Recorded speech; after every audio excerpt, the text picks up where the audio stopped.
The real enemy isn't Russia. It's already inside America. The most terrifying thing about Lioness Season 3, Episode 3, isn't that Joe McNamara eventually ends up chained to a bed. We already know that happens. The terrifying part is why she ends up there. Because Joe doesn't walk into this trap by making some stupid mistake in the field. She makes what appears to be the smartest move available to her. She identifies a possible Russian intelligence network inside the United States. She realizes that attacking individual operatives won't solve the problem, and she comes up with a way to force the network to reveal itself. But the moment Joe decides to expose the Russian agent publicly, she may be doing exactly what her enemies wanted her to do. And that completely changes the meaning of the episode. The Bears Infected isn't really about finding a mole. It's about discovering that the United States may already be compromised so deeply that there may be no single mole left to find. The episode's official premise is that Joe confronts a breach and pushes her team into a dangerous counterintelligence operation, but the story goes much further than that. The episode starts by making Joe's biggest problem painfully clear. Her family is no longer outside the war. After the attack on her home, Kate wants her mother to quit. And from a normal person's perspective, Kate is completely right. Joe has already brought the danger directly to her children. But Joe refuses to walk away because she understands something her family doesn't. Quitting doesn't erase the people who already know who she is. It doesn't erase the intelligence networks watching her. It doesn't erase the Russian operation that targeted her. And it certainly doesn't erase whatever information they were trying to obtain. Joe's decision to continue isn't simply about patriotism, it's about containment. If she walks away now, someone else has to deal with the problem, and that person may not even know where the infection begins. So when Joe puts a weapon into Neil's bag, it feels like a small moment, but it represents a major change in the McNamara family. Joe isn't pretending anymore that she can keep her two worlds separate. The war has entered the house, and now the house has to become part of the war. And then the episode takes us to Alexandra Balakin, and this is where everything becomes much more interesting. Joe's team doesn't trust her. They have every reason not to. Alexandra is a Ukrainian operative working deep inside Russian intelligence, but Joe's house was attacked shortly after the Yurimov operation. That timing makes Alexandra impossible to ignore, so Kyle and the team put her under enormous psychological pressure, even using her family to force a reaction. But Alexandra doesn't break in the way they expect. Instead, she turns the interrogation around. She tells Joe that the United States is looking at the wrong battlefield. They're searching for the person who betrayed them, when the real problem is that the entire system has been slowly compromised. And this is where the episode's bear metaphor becomes more than just another Sheridan speech. Russia is the wolf pack. China is the tiger. America is the bear. The wolf pack can't overpower the bear directly. The tiger can't simply destroy it either. So the only logical strategy is to make the bear sick from the inside. Disease kills the bear. And Alexandra believes that disease has already been spreading for years. That changes the entire mystery surrounding Joe's attack. Because what if those men weren't sent to kill her? What if they were sent to confirm her identity? That's one of the most important details from the interrogation. The attack on Joe's house may have been a disposable operation designed to see how she reacted. If she responded exactly like the intelligence profile predicted, then Moscow would know they had found the correct target. In other words, Joe's own training may have exposed her. Every instinct that kept her alive also confirmed to the enemy who she was. That's the kind of trap Lioness does extremely well, because there isn't a clean answer. Joe didn't fail. She survived, but surviving was exactly what the enemy needed her to do. And now we can understand why the idea of a single mole becomes so dangerous. Joe and her team are looking for someone who knows too much. But Alexandra reveals something much bigger. The compromised network allegedly reaches from ordinary citizens all the way into the upper levels of government, including powerful officials.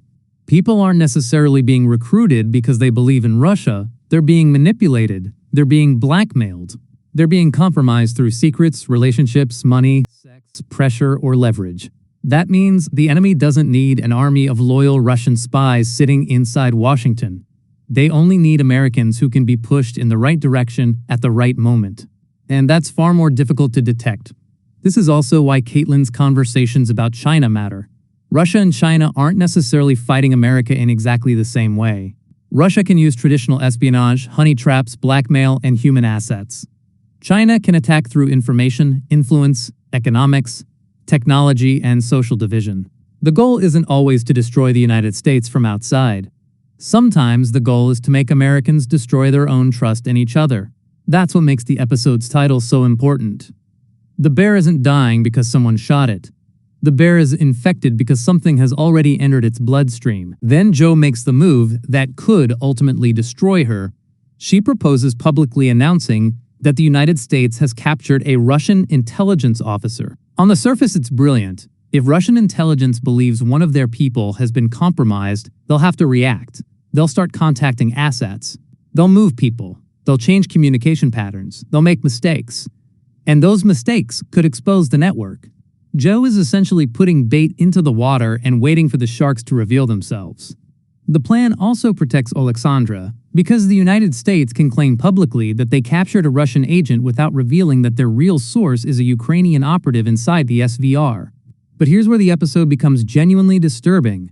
What if the network already knows the bait is coming? Think about the timeline. Jo's house is attacked. The CIA discovers the Ukrainian connection. Alexandra reveals the existence of a massive infiltration network. Jo then convinces the government to announce the capture. And immediately afterward, the episode cuts to Jo imprisoned and being tortured while the same announcement plays repeatedly in front of her. That's not random. The show is practically screaming that Jo's plan has consequences. The press conference isn't just information for the audience. It becomes part of Jo's psychological torture.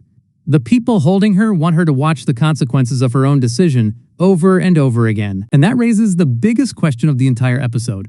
How did they get Jo? Because if the enemy was truly surprised by the announcement, capturing Jo afterward would be an extraordinary intelligence operation. But if they anticipated the plan, then somebody knew what Jo was going to do before the public knew. And that means the infection may be much deeper than anyone realizes. This is why I don't think the smartest theory right now is simply, who's the mole?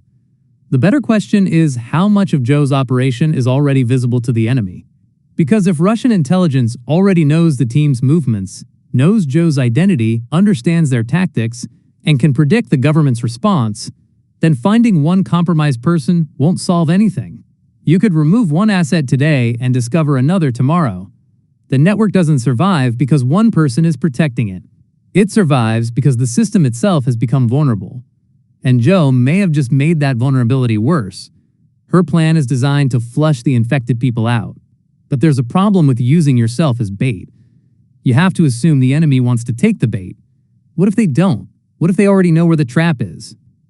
What if the public announcement wasn't the beginning of Jo's counterattack, but the final confirmation that allowed the enemy to identify exactly how the CIA was hunting them? That would explain the terrifying flash forward. Jo is restrained in a room, forced to listen to the American government announce the Russian capture while water repeatedly drips onto her forehead. It's almost cruelly symbolic. Jo spent the episode trying to expose an invisible network, and now she is completely isolated, unable to communicate with her own team. She knows something they don't. They think they're running an operation, but she's sitting inside the consequences of that operation, and there's another possibility that's even darker. Jo herself may be the infection's real target, not because she has been turned, but because she is one of the few people capable of identifying how deep the network goes. If the enemy can't control Jo, they can remove her. If they can't kill her without consequences, they can capture her and extract what she knows. That would make the torture scene much more important. They're not necessarily trying to punish Jo. They're trying to understand how much she has discovered. Which means the real battle of season 3 of may not be Russia versus America at all. It may be information versus information. Whoever knows the most controls the board. And right now, Jo has discovered enough to become extremely dangerous, but not enough to understand the full network. That's what makes The Bear is Infected such an important episode. The previous episode showed us that Jo's enemies could reach her home. Episode 3 reveals that the problem isn't simply someone coming after Jo. The problem is that the enemy may already be living inside the system Jo is trying to protect. Alexandra's metaphor gives the season its central idea. You don't destroy the bear by fighting it head-on. You infect it, let the infection spread, and wait for the animal to weaken itself. And now Jo has decided to hunt the infection from the inside. The question is whether she realizes that someone may already be hunting her from inside the same system.